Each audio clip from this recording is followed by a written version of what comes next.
Agora é oficial, Zubeldia é o novo técnico do São Paulo. O vídeo de hoje do canal do Nicola traz todos os detalhes do acordo e fala também sobre Vanderlan, lateral esquerdo do Palmeiras na mira do Chelsea. Já o Corinthians recebeu duas propostas nos últimos dias por Carlos Miguel. Te conto a resposta daqui a pouquinho. Falo também sobre o Flamengo de olho em Matheus Pereira, o meio atacante, grande destaque do Cruzeiro. Para completar as últimas do mercado, bastidores, finanças, novidades envolvendo Cruzeiro, Atlético e também detalhes sobre a janela de transferências que se encerra nessa sexta-feira.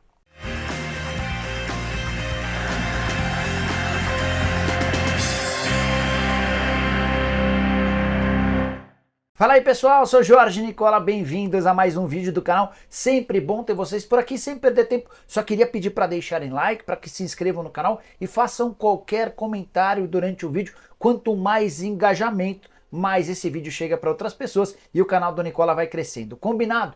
Bora contar também que todo esse conteúdo é um oferecimento de Aposta Ganha, a casa que te dá 100% de bônus no valor do seu depósito. Bora para os jogos dessa sexta-feira. A Série B começa à noite e eu quero deixar os meus palpites. Tem Botafogo de Ribeirão Preto e América, vou de empate. Novo Horizontino e CRB, vou de vitória do Novo Horizontino. Tem também Operário e Avaí, vou de vitória do time paranaense. Já no sábado, Campeonato Brasileiro com jogos importantes.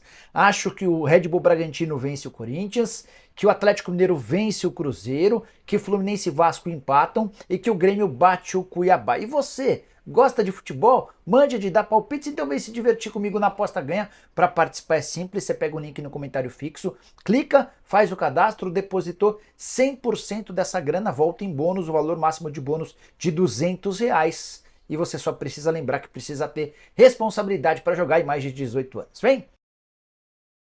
Agora sim, bora começar o vídeo com aquele tradicional giro de notícias e a primeira informação é sobre John Textor, que enfim apresentou as suas provas ao STJD. Esse encontro aconteceu na quinta-feira e o auditor do STJD inclusive pediu o adiamento do julgamento para que eles possam analisar com cuidado tudo que foi apresentado. O Textor enfatiza que os vídeos da Good Game apresentam comportamentos diferentes de atletas em jogos contra o Palmeiras. Bora falar que Ramon Dias pode ser suspenso de 5 a 10 jogos pela fala machista depois da derrota do Vasco para o Red Bull Bragantino contra uma árbitra que cuidava do VAR. É bem verdade que, como ele fez um pedido de desculpas depois do jogo, essa pena deve ser atenuada. Já Arthur Jorge, técnico do Botafogo, chamou a atenção ao deixar Tiquinho Soares no banco de reservas na vitória do Fogão por 1 a 0 contra o Atlético Goianiense nessa quinta-feira no Newton Santos. Tiquinho acabou entrando por conta de uma lesão do Matheus Nascimento, mas me parece não começar com o pé direito o técnico que opta por deixar o Tiquinho no banco. E você, o que pensa sobre essa situação? Use espaço para comentários e avalie, beleza? Bora falar agora sobre o último dia da janela de transferências do mercado brasileiro. Sim, nessa sexta-feira a janela doméstica fecha e vários movimentos já foram feitos nas últimas horas. Quero te dar uma atualizada. Pedro Henrique, zagueiro revelado no Corinthians e que pertencia ao Atlético Paranaense, foi comprado pelo Red Bull Bragantino, atleta que também era pretendido pelo Botafogo e pelo Grêmio. Já Breno Lopes se acertou de graça com o Fortaleza, ele tinha só mais 6 meses de contrato com o Palmeiras. O Palmeiras liberou o jogador que vestirá a camisa do Fortaleza, era alvo do Santos, do Vasco e nos últimos dias também do Grêmio. Nicão, que pertencia ao São Paulo até dezembro, foi liberado para voltar ao Furacão, vai assinar um contrato de 6 meses até o fim da temporada e depois ele decide sobre seu futuro. Outra operação que não vai garantir qualquer centavo ao São Paulo. Já Gabriel, volante do Internacional, tem dia absolutamente decisivo. Ele foi oferecido ao Corinthians, no primeiro momento agradou, mas existe resistência em relação ao nome dele. Já no Atlético Paranaense a coisa parece um pouco mais simples e o negócio pode acabar avançando. O Botafogo também foi outro clube que recebeu a sugestão da contratação do volante. Henrique Dourado, centroavante que disputou o Campeonato Paulista pela Portuguesa, foi sugerido nas últimas horas ao Santos. Comissão técnica avaliou como positiva a contratação, mas o negócio não deve acabar rolando. O Campeonato Paulista do Henrique Dourado, pela minha Portuguesa, foi horroroso. Já Paraíso, atacante da Lusa, teve 40% dos seus direitos econômicos comprados pelo Guarani. O jogador passa a ser em definitivo do Bugre, os direitos federativos, e a Lusa mantém 30% dos direitos econômicos, de olho numa venda futura. Para completar esse giro, eu queria contar que Bruno Mezenga, atacante que disputou mais uma vez o Campeonato Paulista pelo Água Santa, interessa ao Náutico, time que vai jogar a Série C. Quero falar agora sobre Vanderlan, lateral esquerdo do Palmeiras, hoje um dos principais ativos do clube, é um dos atletas que mais recebem propostas. Já havia sido alvo oficial do Rennes, está na mira do Milan e dá para contar que o Chelsea também tem interesse. Pelo menos é o que garante o pessoal do UOL, que publicou nas últimas horas uma informação de que o Chelsea pretende apresentar proposta para comprá-lo no meio do ano e repassá-lo num primeiro momento para o Strasbourg, que é mais um time do grupo do Chelsea e que atua no futebol francês. Seria uma porta de entrada no futebol europeu para que o Vanderlan possa ir crescendo, adquirindo um outro condicionamento físico e mais do que isso, para que ele possa se adaptar ao futebol francês, no caso europeu. Vanderlan, 21 anos de idade, atleta que tem 70% dos seus direitos econômicos presos ao Palmeiras, os outros 30% são de um clube baiano que o revelou. Contrato até dezembro de 2017 e o Palmeiras só vai aceitar negociar ou abrir conversas para tratar sobre o tema a partir de propostas na casa dos 15 milhões de euros. Queria saber o que você pensa sobre o Vanderlan, você torcedor palmeirense. Qual seria o valor de mercado ou não vale a pena vendê-lo? Ele tem que ficar para jogar cada vez mais e se valorizar? Use o espaço para comentários e deixe a sua opinião, beleza? Hora de falar sobre uma bomba divulgada pelo Everton Guimarães, o apresentador do programa Os Donos da Bola, lá da TV Bandeirantes de Minas, afirma que o Flamengo monitora de perto a situação do Matheus Pereira, jogador de 27 anos de idade que pertence ao Al Hilal e está emprestado ao Cruzeiro até a metade do ano. Matheus Pereira já se declarou cruzeirense fanático e tem feito o maior esforço para que ele possa ficar em definitivo. O problema é a parte financeira. O Al Hilal exige 12 milhões de euros, que equivalem a mais ou menos 67 milhões de reais. Desde que comprou o Cruzeiro, o Ronaldo nunca chegou perto de fazer um investimento desse tamanho.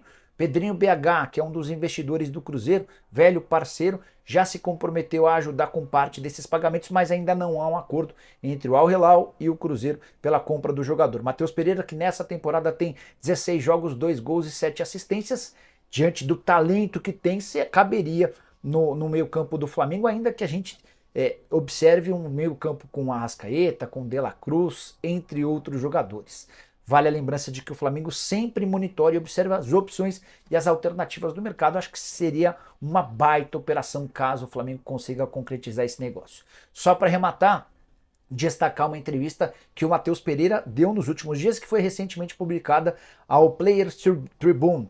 Ele admite que já se envolveu com drogas, já sofreu com depressão, já cogitou inclusive se suicidar. Coisa acabou mudando a partir do momento em que ele volta ao Brasil para jogar no Cruzeiro, seu clube do coração. História bem bacana de vida do Matheus Pereira. Qualquer dia a gente pode pensar, inclusive, em fazer um vídeo específico sobre a vida do Matheus Pereira. Queria até perguntar para você se esses vídeos biográficos que contam a vida dos atletas seria algo interessante para você assistir aqui no canal do Nicola. Use o espaço para comentário e diga o que você pensa sobre o tema, beleza? Hora de falar sobre o Corinthians, que recusou nas últimas horas 2 propostas pelo goleiro Carlos Miguel. O Santos e o Cruzeiro procuraram os dirigentes alvinegros para demonstrar a intenção em fechar com o goleiro de 25 anos de idade, que é reserva do Cássio. Importante contar que o Carlos Miguel tem só 3 partidas na atual temporada desde 2022. Quando ele sobe ao time profissional foram só 14 jogos. E o Carlos Miguel, ao contrário do Walter, que durante muito tempo foi reserva do Cássio, o Carlos Miguel quer jogar, ele tem deixado isso bem claro para os dirigentes do Corinthians. Se ele perceber que o Cássio vai estender demais a sua carreira, o Carlos Miguel vai forçar a barra para deixar o timão. O Cássio tem contrato até dezembro, mas já se discute nesse momento a prorrogação do vínculo por mais uma temporada. E em meio a isso, torcedores do Corinthians fazem campanha para que o Carlos Miguel jogue com mais frequência, especialmente depois das últimas falhas do Cássio. Foi o Cássio quem se tornou o grande vilão na derrota por 2-0 contra o Juventude em Caxias do Sul na última rodada do Campeonato Brasileiro. Só para completar sobre o Carlos Miguel, atleta que tinha 80% dos direitos econômicos presos ao Corinthians, quando o Timão vendeu o Ivan para o Internacional, recebeu 1,5 milhão de reais, mais os 20% finais que pertenciam ao Colorado. Dessa maneira, o Carlos Miguel tem 100% dos seus direitos econômicos presos ao Timão. A resposta do Corinthians para Santos e Cruzeiro: não temos nenhum interesse em negociar o atleta. O Carlos Miguel está sendo preparado para virar num futuro não tão distante o titular absoluto com a camisa alvinegra. Quero falar agora sobre o Galo, quanto o Atlético Mineiro economiza com as saídas de Edenilson e Patrick. O Edenilson já foi anunciado como reforço do Grêmio, inclusive foi registrado chegando no aeroporto lá do Rio Grande do Sul, em Porto Alegre, ao lado do Rafael, goleiro que pertencia ao Cruzeiro. Já o Patrick será reforço do Santos. As duas operações em definitivo. Esses negócios vão garantir ao Atlético 2 milhões e meio de dólares, ou 13 milhões e 100 mil reais. São 7 milhões e 800 mil reais pela venda do Edenilson, 5 milhões e 300 mil reais pela venda do Patrick, com a observação de que a grana vinda do Santos pelo Patrick só começa a cair no ano que vem. Quero contar sobre a economia no salário. O Galo vai reduzir em mais ou menos 1 milhão e 300 mil reais a sua folha mensal. São 800 mil reais de economia com o Edenilson, o salário passa a ser pago integralmente pelo Grêmio. Já em relação ao Patrick, a economia de mais ou menos 500 mil reais. O Atlético ainda vai ter uma caixinha, vai ter que pagar uma grana ao Patrick, enquanto ele vestir a camisa do Santos, pelo menos até o fim desse ano. A partir de 2025, a responsabilidade passa a ser total do Peixe. Então, uma economia de 1 milhão e 300 mil reais. Na metade do ano, o Pedrinho também deixará o Galo, o jogador que vai ser devolvido ao Shakhtar Donetsk, e o Atlético vai conseguindo reduzir sua folha, como havia sido feito um pedido dos acionistas do Galo ao Vitor, que é o novo executivo de futebol. Quero falar agora sobre Rafael Cabral, o novo goleiro do Grêmio. Ele troca o Cruzeiro pelo Grêmio, vinha sofrendo ameaças fora de campo. Só para contextualizar, Rafael Cabral se tornou o primeiro goleiro a assumir a camisa 1 do Cruzeiro desde a saída do Fábio. Enorme responsabilidade, o Fábio é um ídolo histórico. E o Rafael, desde 2022, vinha tendo altos e baixos, momentos de elogios, mas de críticas. E especialmente depois da eliminação para o Souza na Copa do Brasil e da perda do título do Campeonato Mineiro para o Atlético, a torcida do Cruzeiro escolheu alguns vilões, entre eles o Rafael Cabral, que foi extremamente vaiado antes da bola começar a rolar no jogo da Sul-Americana contra o Alianza e especialmente depois que ele toma o segundo gol. O problema é que isso não ficou apenas nas vaias. O Rafael Cabral começou a sofrer ameaças. Um dirigente importante do Cruzeiro chegou a me contar que nem os filhos do Rafael Cabral estavam indo à escola, diante de toda essa repercussão ruim das ameaças que foram sofridas pela família nos últimos dias. Rafael procurou os dirigentes do Cruzeiro, pediu para ser negociado, não houve acordo com o Santos. O Cruzeiro queria fazer uma troca do Rafael Cabral pelo João Paulo, o Peixe não topou. Diante desse cenário, optou-se por fechar com o Grêmio. O Gabriel Grando já está indo para Belo Horizonte para assinar com o Cruzeiro empréstimo até o fim da temporada. Rafael Cabral já está no Rio Grande do Sul para assinar com o Grêmio até dezembro. Então o Grando fica no Cruzeiro, o Rafael Cabral fica no Grêmio, empréstimo até o fim da temporada. Os valores para compra já estão definidos.